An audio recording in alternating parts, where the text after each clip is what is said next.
ಸ್ವರ್ಗದ ಕಡೆಗೆ ಯಾತ್ರೆ. ಒಂದಿನ ಬೆಳಗ್ಗೆ ಕತ್ತೆ ತುಂಬಾ ಸುಖವಾಗಿ ನಿದ್ದೆ ಮಾಡ್ತಿರುತ್ತೆ. ಆಗ ಒಂದು ಶಬ್ದ ಕೇಳಿಸಿ ಅದು ಎದ್ಬಿಡುತ್ತೆ.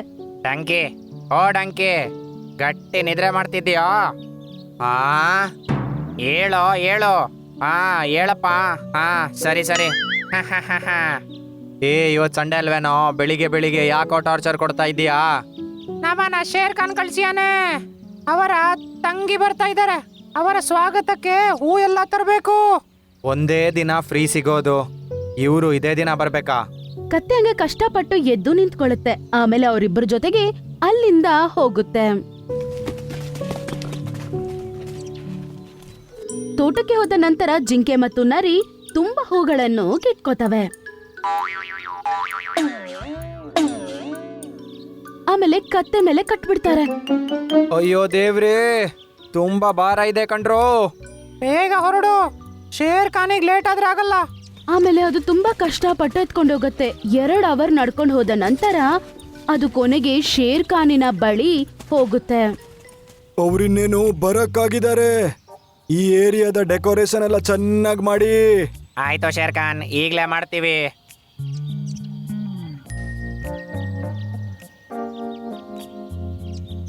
ಎಲ್ಲರೂ ಸೇರ್ಕೊಂಡು ಆ ಜಾಗವನ್ನು ಡೆಕೋರೇಟ್ ಮಾಡ್ತಿರ್ತಾರೆ.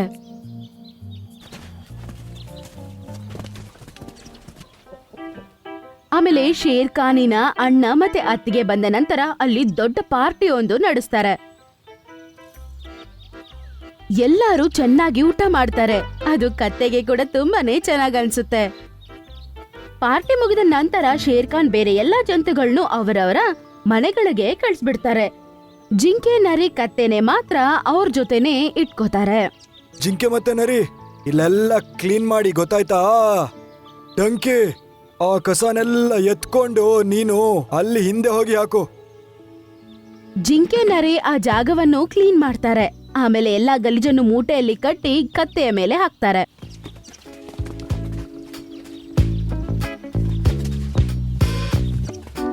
ಈ ರೀತಿ 4 ಸಲ ಹೋಗ್ತಾ ಬರ್ತಾ ಅದು ಕಷ್ಟಪಟ್ಟು ಅದರ ಬೆನ್ನಿನ ಮೇಲೆ ಕಸನ ಎತ್ಕೊಂಡು ಹೋಗಿ ಹಾಕ್ಬಿಟ್ಟು ಬರುತ್ತೆ.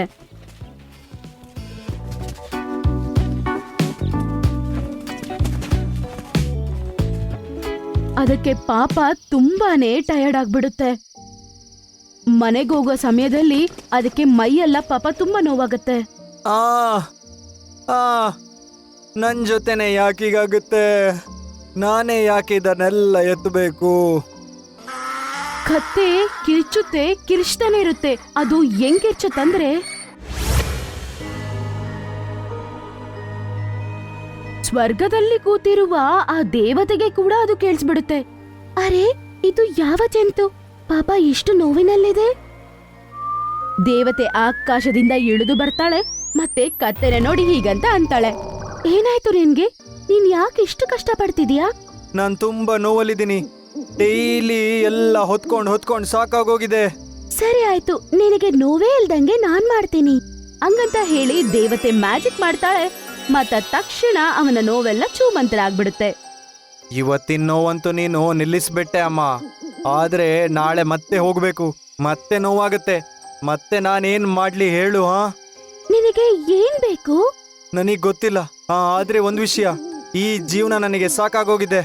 ನನಗೆ ಇಲ್ಲಿರಕ್ಕೆ ಇಷ್ಟನೇ ಇಲ್ಲ. ನನಗೆ ಸಾಕಾಗೋಗಿದೆ ಈ ಕತ್ತೆಯ ಜೀವನ ನೋಡಿ. ಸರಿ, ಹಾಗಾದ್ರೆ ನೀನು ನನ್ನ ಜೊತೆ ಸ್ವರ್ಗಕ್ಕೆ ಬರ್ತೀಯಾ? ಅಲ್ಲಿ ನೀನೇನು ಕೆಲಸ ಮಾಡ್ಬೇಕಾಗಿರಲ್ಲ. ಅದನ್ ಕೇಳಿಸ್ಕೊಂಡಿದ ತಕ್ಷಣ ಅದಕ್ಕೆ ಸಂತೋಷ ಆಗತ್ತೆ. ಹಾ ನಾನ್ ಬರ್ತೀನಿ, ನನ್ನನ್ನು ಅಲ್ಲಿಗೆ ಕರ್ಕೊಂಡೋಗಿ. ಅದರ ಮಾತು ಕೇಳಿದ ತಕ್ಷಣ ಮತ್ತೆ ಮ್ಯಾಜಿಕ್ ಮಾಡ್ತಾಳೆ. ಅವರಿಬ್ರು ಅಲ್ಲಿಂದ ಮಾಯ ಆಗ್ತಾರೆ, ಸ್ವರ್ಗದಲ್ಲಿ ಪ್ರತ್ಯಕ್ಷ ಆಗ್ತಾರೆ. ನೀನಿಲ್ಲಿ ಸುಖವಾಗಿ ಇರಬಹುದು, ಆಯ್ತಾ? ನಿನಗೆ ನನ್ನ ಅವಶ್ಯಕತೆ ಇದ್ದಾಗ ನನ್ನನ್ನ ಕರಿ, ಆಯ್ತಾ? ಧನ್ಯವಾದ ಅಮ್ಮ. ಅದು ಆ ಸ್ವರ್ಗದಲ್ಲಿ ತುಂಬಾನೇ ಸಂತೋಷವಾಗಿರುತ್ತೆ. ಅದಕ್ಕೆ ಯಾವ ಕೆಲ್ಸಾನು ಇಲ್ಲ ಅಂತ ಅದು ತುಂಬಾನೇ ಸಂತೋಷವಾಗಿ ಇರುತ್ತೆ. ಸಾಯಂಕಾಲದವರೆಗೂ ಅದು ಸ್ವರ್ಗದಲ್ಲಿ ತುಂಬಾ ಜಾಗ ನೋಡಿರುತ್ತೆ. ಕೊನೆಗದಕ್ಕೆ ಹಶುವಾಗತ್ತೆ. ಆಗ ದೇವತೆ ಅಮ್ಮ, ನನಗೆ ಹೊಟ್ಟೆ ಹಸಿತಾ ಇದೆ. ನಿನಗೆ ಹಸಿವಾಗ್ತಿದೀಯಾ? ಹಾ, ತುಂಬಾ. ಅಲ್ಲೋಡು, ನಿನ್ನ ಮುಂದೆ ಇರುವ ಈ ಬಣ್ಣ ಬಣ್ಣದ ಹೂಗಳನ್ನು ನೀನು ತಿನ್ಬೋದು. ಏನು? ಹೂನಾ? ಹೂ ತಿಂದು ಹೇಗೆ ಹೊಟ್ಟೆ ಹಸಿವು ನೀಗೋಗುತ್ತೆ? ನಂಬಿಕೆ ಇಲ್ಲ ಅಂದ್ರೆ ಹೂವನ್ನು ತಿಂದು ನೋಡು. ಹಂಗಂತ ಹೇಳಿದ ತಕ್ಷಣ ಅದು ಹೋಗಿ ಅಲ್ಲಿರುವ ಹೂವನ್ನು ತಿಂದು ನೋಡುತ್ತೆ.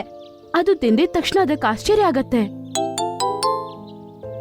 ಅರೆ ವಾ, ಇದಂತೂ ತುಂಬಾ ಚೆನ್ನಾಗಿದೆ. ಅದನ್ನ ತಿಂದ ನಂತರ ಅದರ ಹಸುವೆ ಮಾಯ ಆಗ್ಬಿಡುತ್ತೆ. ಸ್ವರ್ಗದಲ್ಲಿರುವ ಒಂದೊಂದು ಹೂವದಲ್ಲೂ ಶಕ್ತಿ ಇದೆ. ಅದನ್ನ ತಿಂತಿದ್ದಂಗ್ಲೇ ಹಸುವೆ ಮಾಯ ಆಗ್ಬಿಡುತ್ತೆ. ಹಾ, ಇದಂತೂ ಒಳ್ಳೆ ವಿಷಯ. ಸ್ವರ್ಗದಲ್ಲಿ ಸುಖವಾಗಿ ಜೀವಿಸ್ತಿತ್ತು. ಅದಕ್ಕೆ ಯಾವ ಕೆಲ್ಸ ಮಾಡ್ಬೇಕಾಗಿಲ್ಲ, ಯಾರ ಮಾತು ಕೇಳ್ಬೇಕಾಗಿರುವ ಅವಶ್ಯಕತೆ ಇರ್ಲಿಲ್ಲ. ಹಸುವಾದಾಗ ಊಟಕ್ಕೋಸ್ಕರ ಹುಡುಕ್ಬೇಕಾಗಿರುವ ಅವಶ್ಯಕತೆನೂ ಇರ್ಲಿಲ್ಲ. ಪ್ರಾರಂಭದಲ್ಲಿ ಎಲ್ಲಾನು ಚೆನ್ನಾಗೇ ಇತ್ತು. ಸ್ವಲ್ಪ ದಿನದ ನಂತರ ಅದಕ್ಕೆ ಅಲ್ಲಿ ತುಂಬಾ ಬೋರ್ ಹೊಡೆಯೋದ್ ಶುರು ಆಗತ್ತೆ. ದೇವತೆ, ನೀನು ಎಲ್ಲಿದ್ದೀಯಾ? ಹೇಳು ಕತ್ತೆ, ಏನ್ ವಿಷಯ? ದೇವತೆ ಅಮ್ಮ, ಇಲ್ಲಿ ನನಗೆ ತುಂಬಾ ಬೋರ್ ಆಗ್ತಾ ಇದೆ ಕಣೆ. ಇಲ್ಲಿ ಬೇರೆ ಯಾರು ಇಲ್ವಾ? ಇಲ್ಲೊಂದು ಜಂತು ಇದೆ, ಅದರ ಹೆಸರು ವೈಟ್ ಹಾರ್ಸ್. ಹಾ, ಅದು ಎಲ್ಲಿದೆ? ನಿನಗೆ ಅಲ್ಲಿ ಗೋಲ್ಡನ್ ಹಿಲ್ ಕಾಣಿಸ್ತಿದೆ ಅಲ್ವಾ, ಅಲ್ಲೇ ಇರುತ್ತೆ. ಅದು ಕೇಳಿಸ್ಕೊಂಡ ತಕ್ಷಣ ಕತ್ತೆ ಆ ಕಡೆ ಓಡುತ್ತೆ. ಅಲ್ಲಿ ಹೋದ ನಂತರ ಒಂದು ಬಿಳಿ ಕುದುರೆಯನ್ನು ನೋಡುತ್ತೆ. ಅದರ ತಲೆ ಮೇಲೆ ಪಳಪಳ ಅಂತ ಹೊಳೆಯುವ ಒಂದು ಕೊಂಬಿರುತ್ತೆ. ಅರೆ ವಾ, ನೀನಂತೂ ತುಂಬಾ ಚೆನ್ನಾಗಿದ್ಯಾ. ನೀನೇನೆ ವೈಟ್ ಹಾರ್ಸಾ? ಅದಕ್ಕೆ ಅದು ಕತ್ತೆಯ ಕಡೆ ನೋಡುತ್ತೆ, ಆಮೇಲೆ ಯಾವೊಂದು ಜವಾಬು ಕೊಡಲ್ಲ. ಅರೆ ಹೇಳು, ನೀನ್ ಜಸ್ಟ್ ನೋಡ್ತಾ ಇದ್ದೀಯಾ? ಬಿಳಿ ಕುದುರೆ ಏನೂ ಮಾತಾಡೋದಿಲ್ಲ. ಅದು ಈ ಸ್ವರ್ಗಕ್ಕೆ ಏನಾದ್ರೂ ಅಪಾಯ ಇದ್ರೆ ಮಾತ್ರ ಮಾತಾಡತ್ತ ಅಷ್ಟೇ. ಅಯ್ಯೋ, ಅದರ ನಂತರ ಕತ್ತೆ ಅಲ್ಲೇ ಸುತ್ತಾಡ್ತಿರತ್ತೆ. ಆಮೇಲೆ ಅದಕ್ಕೆ ತುಂಬಾನೇ ಬೋರ್ ಆಗ್ಬಿಡುತ್ತೆ. ಆಮೇಲೆ ಅದು ದೇವತೆಯನ್ನು ನೋಡಿ ಈಗಂತ ಹೇಳ್ಬಿಡುತ್ತೆ ಕೊನೆಗೆ.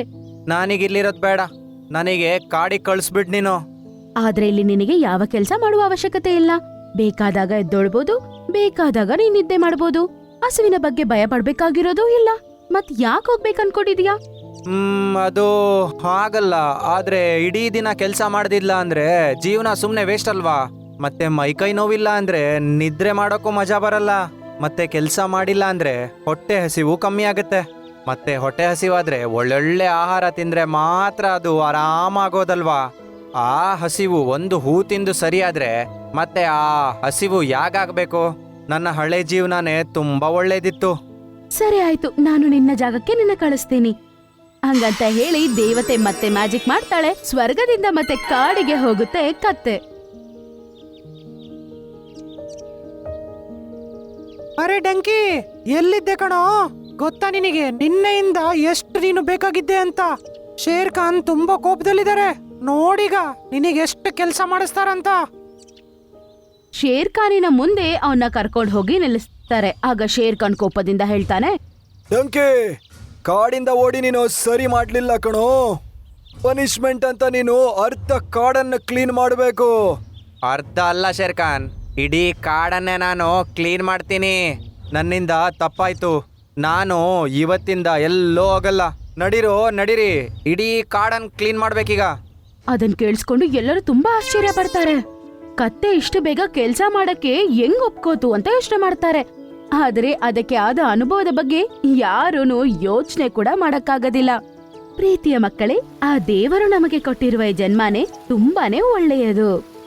ನಮಗಂತ ಯಾವ ಕೆಲಸ ಇದೆಯೋ ಅದೇ ನಮಗೆ ಒಳ್ಳೆಯದು.